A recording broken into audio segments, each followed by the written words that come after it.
Thank you. Please. Thank you. Good to see this cabinet and the staff together here. Thank you.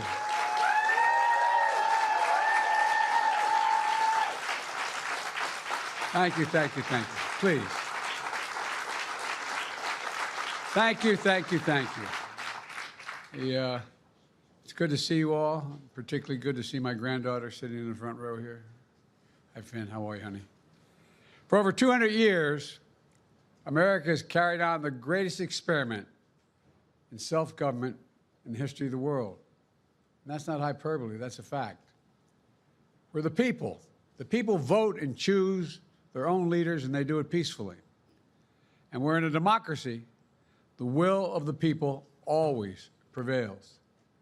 Yesterday, I spoke with President-elect Trump to congratulate him on his victory. And I assured him that I'd direct my entire administration to work with his team to ensure a peaceful and orderly transition. That's what the American people deserve.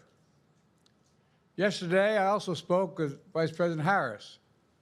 She's been a partner and a public servant.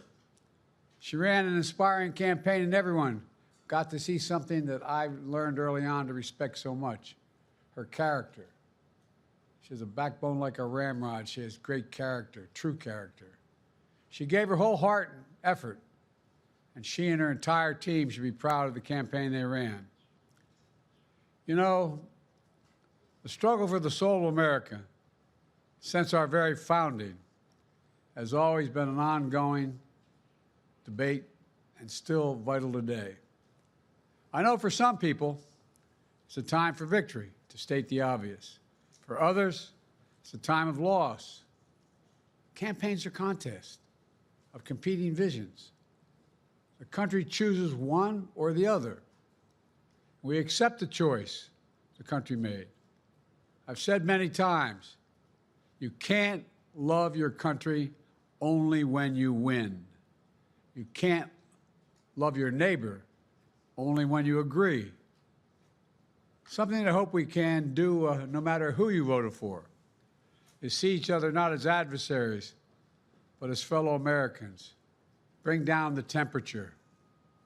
I also hope we can lay to rest the question about the integrity of the American electoral system.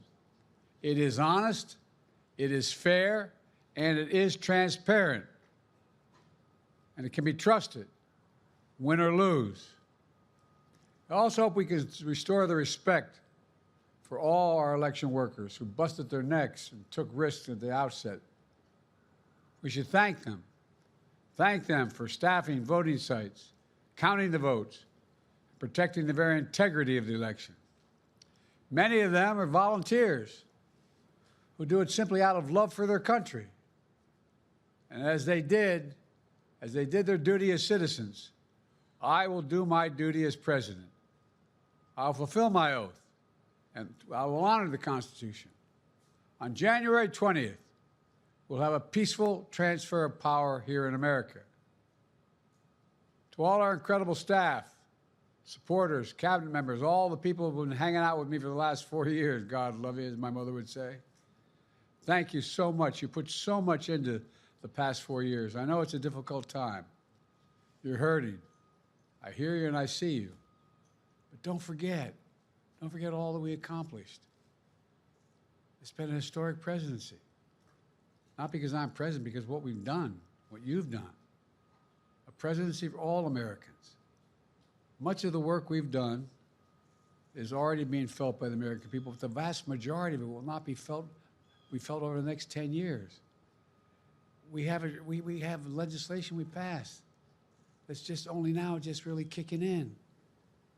We're going to see over $1 trillion worth of infrastructure work done, changing people's lives in rural communities and communities that are in real difficulty because it takes time to get it done. And so much more it's going to take time, but it's there. The road ahead is clear, assuming we sustain it. There's so much we can get done and will get done based on the way the legislation was passed. And it's truly historic. You know, we're leaving behind the strongest economy in the world. I know people are still hurting, but things are changing rapidly. Together, we've changed America for the better. Now we have 74 days to finish the term, our term. Let's make every day count. That's the responsibility we have to the American people. Look, folks, you all know it in your lives. Setbacks are unavoidable, but giving up is unforgivable. Setbacks are unavoidable, but giving up is unforgivable. We all get knocked down, but the measure of our character, as my dad would say, is how quickly we get back up. Remember, a defeat does not mean we are defeated. We lost this battle. The America of your dreams is calling for you to get back up. That's the story of America for over 240 years and counting. It's a story for all of us, not just some of us. The American experiment endures. We're going to be okay, but we need to stay engaged. We need to keep going. And above all, we need to keep the faith. I'm so proud to have worked with all of you. I really mean it. I sincerely mean it. God bless you all. God bless America. And may God protect our troops. Thank you, thank you, thank you.